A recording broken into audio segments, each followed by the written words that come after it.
Hello, welcome to the Self-Learning Podcast by Dr. Sushma Singh. Let us start discussion on Unit 5, Issues of Epistemology. And our topic is Rationalism. Greek philosophers, mainly Pythagoras, Plato and Aristotle, laid the foundations of logical thinking. The principal tenet of rationalism or logical thinking is that truth can be best discovered through reason and rational thought. Rationalists assume that the world is deterministic and that cause and effect hold for all events. They also assume that these can be understood through sufficient understanding and thought. A priori, from cause to effect or rational insight, is a source of much knowledge. Sense experience, on the other hand, is seen as being too confusing and tentative. Logic and mathematics are classic rational disciplines, as is philosophy. Rational argument is particularly attractive as it implies a superior intellect, and we all use it regularly, though the truth of our assertion is often open to question. Prominent rationalists include Descartes, Spinoza, Leibniz. We will be discussing the ideas of Descartes, who was the most prominent of them all. Now let us discuss Descartes. Descartes, I think, therefore I am. Descartes is regarded as the first modern thinker who has provided a philosophical framework for the natural sciences. Descartes attempts to arrive at a fundamental set of principles that one can know as true without any doubt. To achieve this, he employed a method called methodological skepticism. He doubts any idea that can be doubted. He gives the examples of dreaming. In a dream, one's senses perceive things that seem real but do not actually exist. He argues that in a similar manner, one cannot rely on the data of senses as necessarily true. Or he says perhaps an evil genuine exists, which is a supremely powerful and cunning being, and sets out to try to deceive Descartes from knowing the truth nature of reality. Given these possibilities, Descartes asks, what can one know for certain? Before coming to Descartes' answer to the question, let us know a little more about. Descartes was born in a village in France in the year 1596. He studied in the Jesuit school a wide range of subjects and excelled in mathematics. Descartes made a number of important contributions to mathematics and physics. Most enduring of his contributions was the foundation, with Galileo Galilei, of what is known as the analytic geometry. In 1649, Descartes moved to Stockholm at the request of Queen Christina of Sweden, who employed him as a philosophy tutor. Christina scheduled the lectures at 5 a.m. The early hours and harsh climate took their toll on Descartes' already weak health. He died shortly after in 1650. During his life, Descartes' fame rose to such an extent that many Catholics believed he would be a candidate for sainthood. As his body was transported from Sweden back to France, anxious relic collectors along the path removed pieces of his body. By the time his body reached France, it was considerably reduced in size. Descartes' philosophy developed in the context of Renaissance and early modern philosophy, like the humanists. He rejected religious authority in the quest for scientific and philosophical knowledge.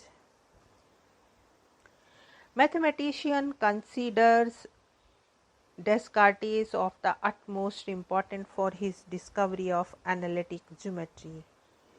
Up to Descartes' time, geometry dealing with lines and shapes and algebra with numbers appeared as completely different subsets of mathematics.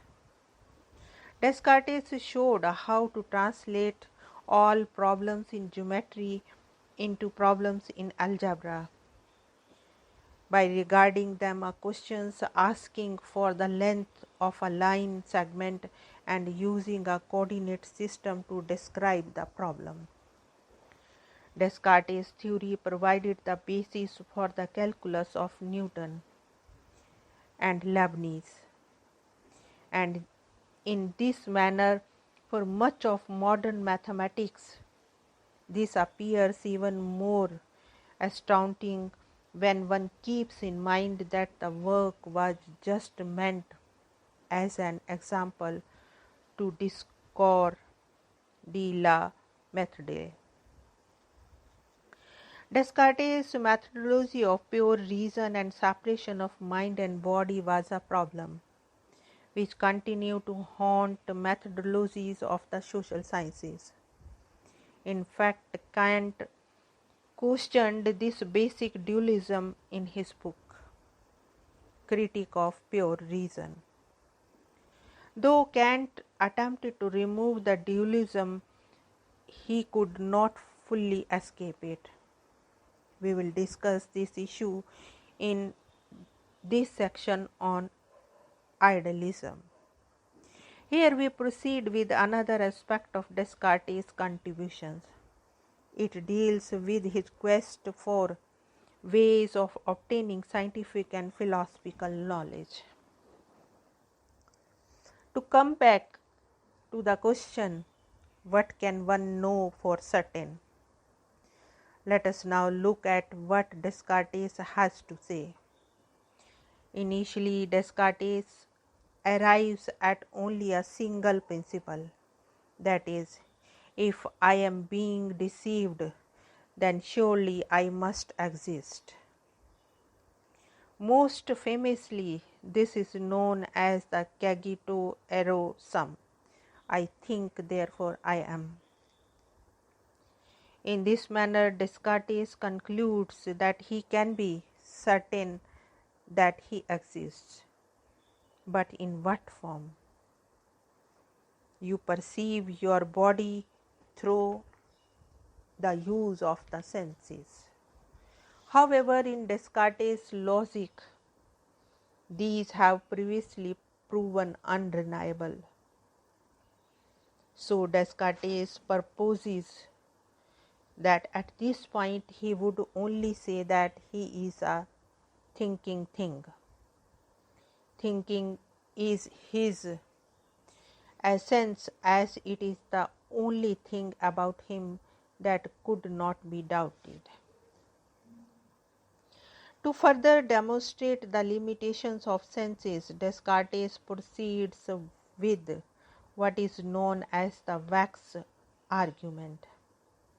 He considers a piece of wax and his senses inform him that it has certain characteristics such as shape, texture, size, color, smell, and so forth. However, when he brings the wax towards a flame, these characteristics change completely. However, it seems that it is still the same thing. It is still a piece of wax, even though the data of the senses inform him that all of its characteristics are now different. Therefore, in order to properly to grasp the nature of the wax, he cannot use the senses and he must use his mind. Descartes concludes, thus, what I thought I had seen with my eyes, I actually grasped solely with the faculty of judgment which is in my mind. In this manner, Descartes proceeds to construct a system of knowledge, discarding perception as reliable and instead admitting only deduction as a method. Halfway through the method, he also claims to prove the existence of a benevolent God, who being benevolent has provided him with a working mind and sensory system, and who cannot desire to deceive him. And thus finally he establishes the possibility of acquiring knowledge about the world based on deduction and perception. So it would appear that for Descartes the ultimate certainty emanates from God. This proposition of Descartes did not go too well with the empiricists in England. They were against the pure metaphysical facts. They brought into focus the body and experience as being the source of knowledge. Let us discuss about these ideas in detail in our next discussion. Now let us wind up the session and take rest. Thank you very much for engaging yourself with the self-learning podcasts.